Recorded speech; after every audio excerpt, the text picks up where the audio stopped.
నిర్వహించిన ఆదివాసీ సంఘాల సమన్వయంతో ఓయూ ఎన్సీసీ గేట్ దగ్గర నుండి ప్రారంభమైన కళాకారుల ప్రదర్శనలు ఆర్ట్స్ కళాశాల వరకు చేరుకుని అక్కడ ఆదివాసీ సంస్కృతికి సంబంధించిన ఆచారాలు సాంప్రదాయాలు పాటించే గట్టు గోత్రాల జెండాను ఆదివాసీ 9 తెగలకు చెందిన పెద్దలు ఎగరవేశారు। ఈ కార్యక్రమానికి ముఖ్య అతిథులుగా విచ్చేసిన మాజీ మహారాష్ట్ర గవర్నర్ విద్యాసాగర్ రావు మాట్లాడుతూ ఆదివాసీలకు 5వ షెడ్యూల్ భూభాగంలో ప్రత్యేకమైన చట్టాలు హక్కులు ఉన్నాయని తెలిపారు।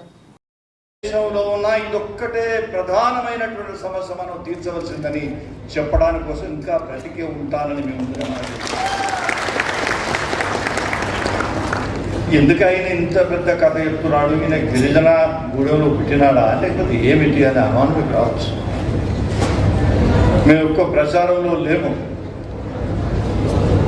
గిరిజన సమస్యల గురించి శాసనసభలో లేవనెత్తినప్పుడు అందరూ నవ్వుతుండేవారు। ఎన్టీ రామారావు గారి నుంచి మొదలుకొని చంద్రబాబు నాయుడు, విజయభాస్కర్ రెడ్డి గారు, చెన్నారెడ్డి గారు వీళ్ళందరూ చూస్తాం, మేము అందరు ముఖ్యమంత్రులుగా నేను చూస్తాను।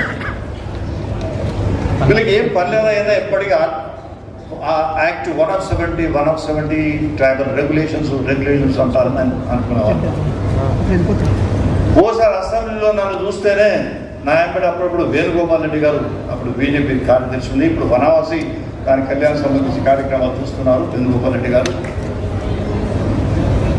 మేమిద్దరు ఉండేవాళ్ళం।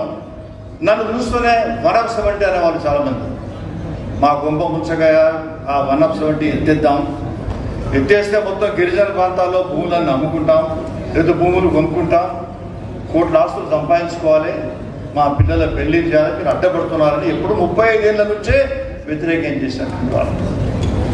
35-40 సంవత్సరాల నుంచి కొమరం భీమ్ చూసినాం మనం, బిర్సా ముండాను చూసినాం మనం,